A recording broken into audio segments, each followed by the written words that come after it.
హే ఏంటిది? అదా వినాయకుడు మా దేవుడు. మీరు విగ్రహారధికులా?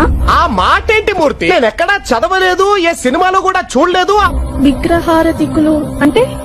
అంటే విగ్రహాల్ని పూజించే వాళ్ళని అర్థం. ఏంటి మొక్కలో అంతర్థం ఉందేటి? మరి లేదేటి? పూజిస్తే ఏమవుతుంది? అవి ఒట్టి బొమ్మలు. చెవులుండి వినలేవు, కళ్ళుండి చూడలేవు, నోరుండి మాట్లాడలేవు. వచ్చేసారండి మాస్టర్. సూక్తి ముక్తావళి బోధిస్తున్నారు. దేవుడు మా బైబిల్లో విగ్రహారం చేస్తే పాపం అన్నాడు. ఒరే నీ హైట్ కి నువ్వు మాట్లాడే మాటలకి ఏమైనా సంబంధం ఉందా? అయితే ఇప్పుడు ఏం చేయమంటావు? ఏం ఆలోచించకు, తీసి బయటపడే. నీ పీక్కొస్తే శరీరం పోతురా. పడేయాలా?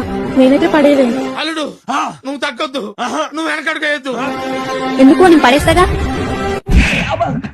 విజ్ఞాన ప్రదర్శన వద్దు, మా అమ్మ చూస్తే తిడుతుంది. మా అమ్మకి చెప్పి అప్పుడు తీసేస్తానులే. అది అవదమ్మా. 3 days later. ఏంటిది ఇది? చెప్పరా. అది మా దేవుడు యేసుక్రీస్తు. ఇది విగ్రహం కదా? అంటే అది రే రామ్, విగ్రహం. చెవులుండి వినలేవు, కళ్ళుండి చూడలేవు, నోరుండి మాట్లాడలేవు కదా. పొట్టోడికి దోలు తీరిపోయింది. విగ్రహారాధన చేయొద్దని మీ దేవుడు చెప్పారు కదా, మరి ఏంటిది ఇది?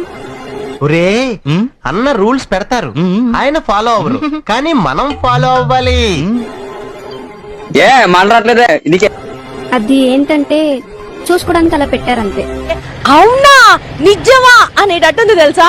ఓహో, అంటే అందులో దేవుడు లేడన్నమాట. లేడు.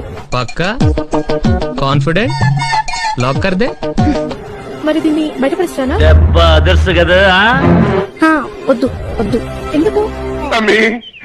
ఇంకా నన్ను వదిలేరా? అదే పొట్టున పడ్డ